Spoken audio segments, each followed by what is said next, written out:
Hi friends, ആർഫറയിലേക്ക് എല്ലാവർക്കും ഒരിക്കൽ കൂടി സ്വാഗതം.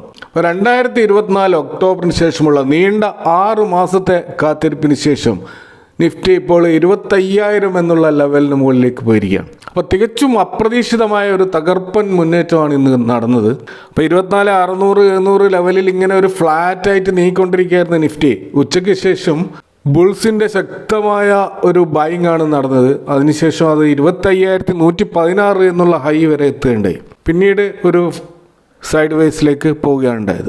അപ്പോൾ ഇവിടെ ഒരു ട്രിഗർ പോയിൻ്റായിട്ട് വന്നിട്ടുള്ള ഒരു പ്രധാനപ്പെട്ട ഒരു വാർത്ത നമുക്ക് കാണാൻ കഴിയുന്നത് US-ഉം ഇന്ത്യയും തമ്മിലുള്ള ഒരു ട്രേഡ് ഡീലുമായി ബന്ധപ്പെട്ട് വന്ന വാർത്തയാണ്. അപ്പോൾ മീഡിയകളുടെ ഒരു റിപ്പോർട്ട് പ്രകാരം US പ്രസിഡന്റ് ഡൊണാൾഡ് ട്രംപ് അദ്ദേഹം ഒരു ഇവന്റിൽ പറഞ്ഞിട്ടുള്ളത് ഇന്ത്യ അമേരിക്കൻ ഗുഡ്സിന് 0 താരിഫ് അല്ലെങ്കിൽ നോ താരിഫ് ഏർപ്പെടുത്തുവാനുള്ള ട്രേഡ് ടോക്കിലേക്കാണ് നമ്മൾ പോകുന്നത് എന്നാണ്.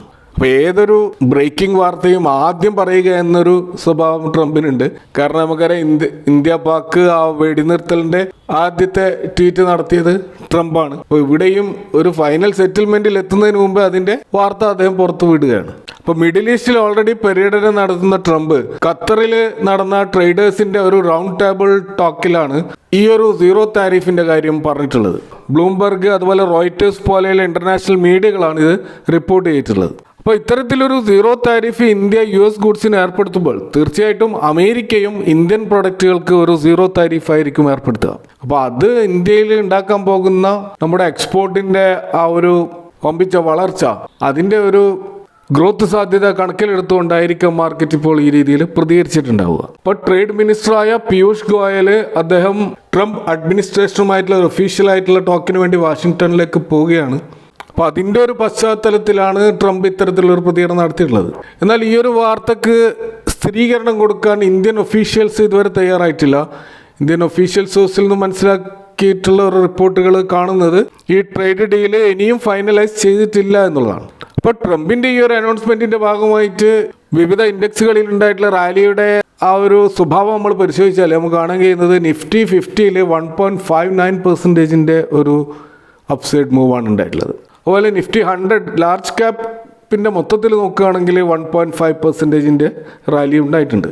എന്നാൽ ഇതേപോലെയുള്ള ഒരു മുന്നേറ്റം നമുക്ക് സ്മോൾ ക്യാപ്പിലോ നിഫ്റ്റി മിഡ് ക്യാപ്പിലോ അതുപോലെ നിഫ്റ്റി മൈക്രോ ക്യാപ്പിലോ കാണാൻ കഴിയുന്നില്ല. അവിടെ ഒന്നിൽ താഴെയുള്ള ഒരു പോസിറ്റീവ് ക്ലോസിംഗ് ആണ് നമുക്ക് കാണാൻ കഴിയുന്നത്. അപ്പോൾ നമുക്കറിയാം കഴിഞ്ഞ ദിവസങ്ങളിൽ നല്ല രീതിയിൽ മുന്നോട്ടേക്ക് പോയിക്കൊണ്ടിരിക്കുകയായിരുന്നു small cap, mid cap, micro cap. ആ ഒരു റാലിയുടെ തുടർച്ചയായിട്ടുള്ള ഒരു റാലി ഇന്ന് ആ ഒരു സെഗ്മെൻറ്റിൽ നമുക്ക് കാണാൻ കഴിയുന്നില്ല. അപ്പോൾ ഇന്നൊരു ഈ റാലി നടന്നിട്ടുള്ളത് നിഫ്റ്റി 50 ഇൻഡെക്സിലാണെന്ന് നമുക്ക് മനസ്സിലാക്കാൻ കഴിയും. അപ്പോൾ ഈ കാര്യമായ ബൈങ് ഇൻഡെക്സിലേക്ക് നടക്കാനുള്ള ഒരു പ്രധാനപ്പെട്ട കാരണമായിട്ട് ഇവിടെ നമുക്ക് മനസ്സിലാക്കാൻ കഴിയുന്നത് ഇന്ന് നിഫ്റ്റി 50യുടെ വീക്കിലി എക്സ്പയറിയാണ്. നമുക്കറിയാം കഴിഞ്ഞ തിങ്കളാഴ്ച ട്രേഡേഴ്സിൻ്റെ വ്യൂവിനെതിരെ മാർക്കറ്റ് നീങ്ങിയപ്പോൾ അവർ വലിയൊരു ബൈബാക്ക് നടത്തിക്കൊണ്ട് ഒരു ഷോർട്ട് കവറിംഗ് റാലി നടന്നത് നമ്മൾ കണ്ടതാണ്. അതിനുശേഷം ഒരു സെൽ ഓഫും നമ്മൾ കണ്ടതാണ്. അപ്പോൾ അന്ന് പൊസിഷൻ ക്ലോസ് ചെയ്യാത്തവർ ഇപ്പോഴും ഉണ്ടാകാം. അപ്പോൾ അവർ സ്വാഭാവികമായിട്ട് ഇന്നത്തെ നിഫ്റ്റി 50 എക്സ്പയറിയുടെ മറ്റൊരു ഷോർട്ട് കവറിങ്ങിന് വേണ്ടി ശ്രമിച്ചതായിരിക്കാം വലിയൊരു മുന്നേറ്റം ഇന്ന് മാർക്കറ്റിൽ ഉണ്ടാക്കാൻ കാരണമായിട്ടുള്ളത് എന്നുകൂടി നമുക്ക് മനസ്സിലാക്കേണ്ടി വരും. കാരണം ഈ റാലി ബ്രോഡ് മാർക്കറ്റിൽ നടന്നിട്ടില്ല, നിഫ്റ്റി 50 ഇൻഡെക്സിലാണ് നടന്നത് എന്നതുകൊണ്ടാണ് അത്തരത്തിലുള്ളൊരു സാധ്യത നമ്മൾ കണക്കുകൂട്ടുന്നത്.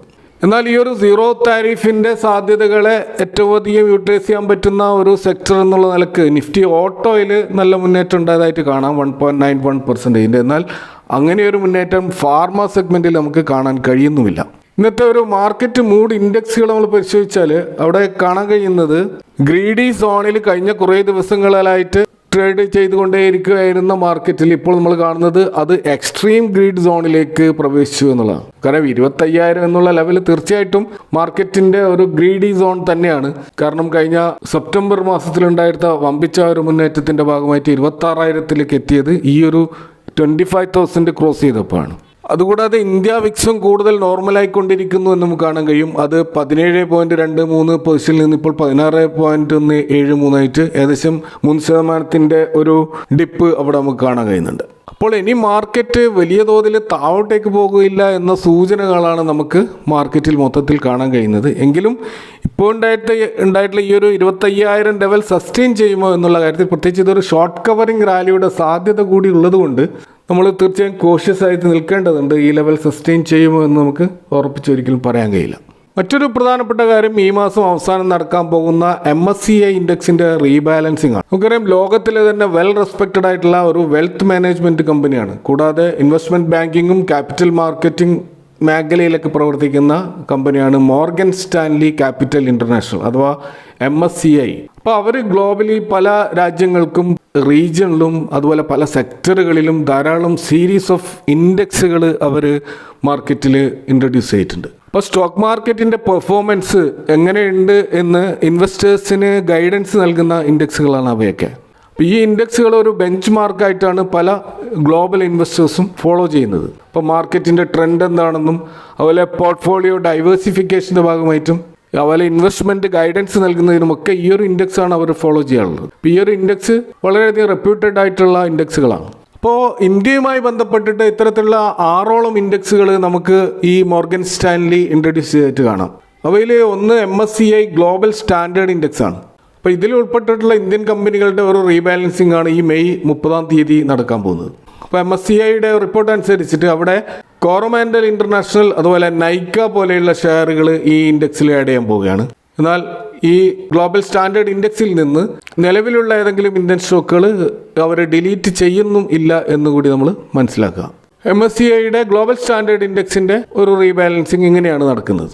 ഇനി മറ്റൊരു ഇന്ത്യ റിലേറ്റഡ് ആയിട്ടുള്ള MSCIയുടെ ഇൻഡെക്സ് ആയിട്ടുള്ള MSCI ഇന്ത്യ ഇൻഡെക്സ്, അതിൽ നമുക്ക് കാണാൻ കഴിയുക ലാർജ് ആൻഡ് മിഡ് ക്യാപ്പ് സെഗ്മെന്റിലുള്ള സ്റ്റോക്കുകൾ മാത്രം അടങ്ങിയിട്ടുള്ള ഒരു ഇൻഡെക്സ് ആണ്. അപ്പോൾ അതിൽ കോറോമാൻഡൽ ഇന്റർനാഷണൽ ഉണ്ട്, അതേപോലെ നൈക്ക സ്റ്റോക്കുകൾ ഈ ഒരു ഇൻഡെക്സിൽ ഇപ്പോൾ ആഡ് ചെയ്യാൻ പോവുകയാണ്. അപ്പം ആ ഒരു MSCI ഇന്ത്യ ഇൻഡെക്സിൽ നടക്കുന്ന കാര്യമായ ബാലൻസ് ഇതാണ്. ഇവിടെയും വേറെ സ്റ്റോക്കുകളൊന്നും ഡിലീറ്റ് ചെയ്യപ്പെടുന്നില്ല എന്ന് ഒരു പ്രത്യേകതയും ഉണ്ട്.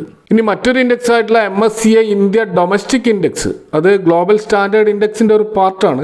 ആ ഒരു ഡൊമസ്റ്റിക് ഇൻഡെക്സിൽ അവിടെയും കോറോമാൻഡൽ ഇന്റർനാഷണൽ എൻട്രി കൊടുത്തിരിക്കുകയാണ്. കൂടാതെ GMR എയർപോർട്ടിനും അവിടെ എൻട്രി ലഭിച്ചിരിക്കുകയാണ്.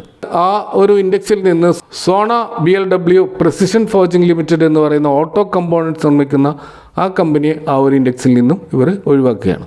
ഇനി മറ്റൊരു ഇന്ത്യ റിലേറ്റഡ് ആയിട്ടുള്ള MSCI ഇൻഡെക്സ് ആയിട്ടുള്ള MSCI India domestic small cap index, ഈ ഇൻഡെക്സിൽ 12 സ്റ്റോക്കുകളോളം പുതുതായിട്ട് ആഡ് ചെയ്യുകയാണ്. അവിടെ നിന്ന് 21ഓളം സ്റ്റോക്കുകൾ അവർ റിമൂവ് ചെയ്യുകയും ചെയ്യുന്നുണ്ട്. അപ്പോൾ ഈ സ്മോൾ ക്യാപ്പ് നമുക്കറിയാം ഹൈലി വോളറ്റൈൽ ആയിട്ടുള്ള വളരെയധികം അപ്പ് ആൻഡ് ഡൗൺ കാണിക്കുന്ന സ്റ്റോക്കുകളാണ്. അതുകൊണ്ട് തന്നെ ഇവിടെ വലിയ തോതിലുള്ള ബാലൻസിങ് എപ്പോഴും നടക്കാറുണ്ട്. ഇപ്പോൾ ഇവിടെ പുതുതായിട്ട് ആഡ് ചെയ്യപ്പെട്ട സ്റ്റോക്കുകൾ നോക്കുകയാണെങ്കിൽ Acme Solar Holdings, Authum investment, AWL agri business, doctor Agarwal health care, Godrej Agrovet, Hexaware technologies, international gemmological institute of India, അതുപോലെ ട്രവന്യൂസ് technology, premier energy, Sagility India, Sai life science, അതുപോലെ നേരത്തെ നമ്മൾ ഇന്ത്യ ഡൊമസ്റ്റിക് ഇൻഡെക്സിൽ നിന്നും പുറത്താക്കിയിട്ടുള്ള സോണ BLW പ്രിസിഷൻ ഫോർജിങ്ങും ഈ ഒരു സ്മോൾ ക്യാപ്പ് ഇൻഡെക്സിലേക്ക് അവർ add ചെയ്തിട്ടുണ്ട്.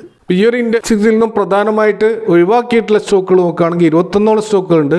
അതിൽ പ്രധാനപ്പെട്ട സ്റ്റോക്കുകൾ നോക്കുകയാണെങ്കിൽ Aarti drugs, all cargo logistics, Godrej industries, Patel engineering, Prince pipes and fittings, അതുപോലെ ഓർക്കിഡ് ഫാർമ പോലെയുള്ള സ്റ്റോക്കുകളാണ് പ്രധാനമായിട്ട് റിമൂവ് ചെയ്തിട്ടുള്ളത്. ഇത് കൂടാതെ തന്നെ ഇനിയും 2 ഇൻഡെക്സുകൾ MSCI ഇന്ത്യ റിലേറ്റഡ് ആയിട്ട്, ഒന്ന് MSCI ഇന്ത്യ IMI ഇൻഡെക്സ്, അത് സ്മോൾ ക്യാപ്പ് ഒക്കെ അടങ്ങിയിട്ടുള്ള ഒരു ഇൻഡെക്സ് ആണ്. മറ്റൊന്ന് MSCI ഇന്ത്യ സെലക്ഷൻ ഇൻഡെക്സ് ആണ്. അപ്പോൾ ഇതിൻ്റെ വിവരങ്ങൾ അവർ ഏതെങ്കിലും വിധത്തിലുള്ള റീബാലൻസിൻ്റെ കാര്യം അനൗൺസ് ചെയ്തതായിട്ട് നമുക്ക് കാണാൻ കഴിയില്ല. ഇതുകൂടാതെ ചില ഇൻഡെക്സ് ഹെവി വെയ്റ്റുകളുടെ ആ ഒരു വെയിറ്റേജ് അവർ കുറച്ചതായിട്ട് കാണാം. അതിൽ HDFC ബാങ്കിൻ്റെയും ICICI ബാങ്കിൻ്റെയും ഇൻഫോസിൻ്റെയും ഭാരതി എയർടെലിൻ്റെയും ഇതിൻ്റെയൊക്കെ വെയിറ്റേജ് ചെറിയ തോതിൽ അവർ കുറച്ചിട്ടുണ്ട് എന്നുകൂടി നമ്മൾ മനസ്സിലാക്കുക. അപ്പോൾ ഇത്തരത്തിലുള്ള ഒരു റീബാലൻസിങ് MSCI ഇൻഡെക്സിൽ നടക്കുമ്പോൾ തീർച്ചയായിട്ടും അത് ഇന്റർനാഷണൽ ഗ്ലോബൽ ഫണ്ട് മാനേജേഴ്സ് ഈ ഒരു ഇൻഡെക്സിനെ ഫോളോ ചെയ്തിട്ട് ETF-കളും മ്യൂച്വൽ ഫണ്ടുകളൊക്കെ ഉണ്ടാവും. അപ്പോൾ അവിടെ അവരെ സംബന്ധിച്ചിടത്തോളം ഈ സ്റ്റോക്കുകളിൽ ബൈയിങ്ങും സെല്ലിങ്ങും നടത്തേണ്ടി വരും. അപ്പോൾ അതിൻ്റെ അടിസ്ഥാനത്തിൽ വലിയ തോതിലുള്ള ലിക്വിഡിറ്റിയും വോളിയവും ഈ സ്റ്റോക്കുകളിൽ വർദ്ധിക്കാനുള്ള സാധ്യതയുണ്ട്. ഈ റീബാലൻസിങ് നടപ്പിലാകാൻ പോകുന്നത് മെയ് 30-നാണ്. അപ്പോൾ ഇന്നത്തെ മാർക്കറ്റുമായി ബന്ധപ്പെട്ടുള്ള ഇത്തരം വിവരങ്ങളാണ് നിങ്ങളുമായിട്ട് പങ്കുവെക്കാനുള്ളത്. ഈ വിഷയവുമായി ബന്ധപ്പെട്ടുള്ള നിങ്ങളുടെ സംശയങ്ങളും കമൻറ്റുകളും അറിയിക്കുക. Thanks for watching. See you next time with another video.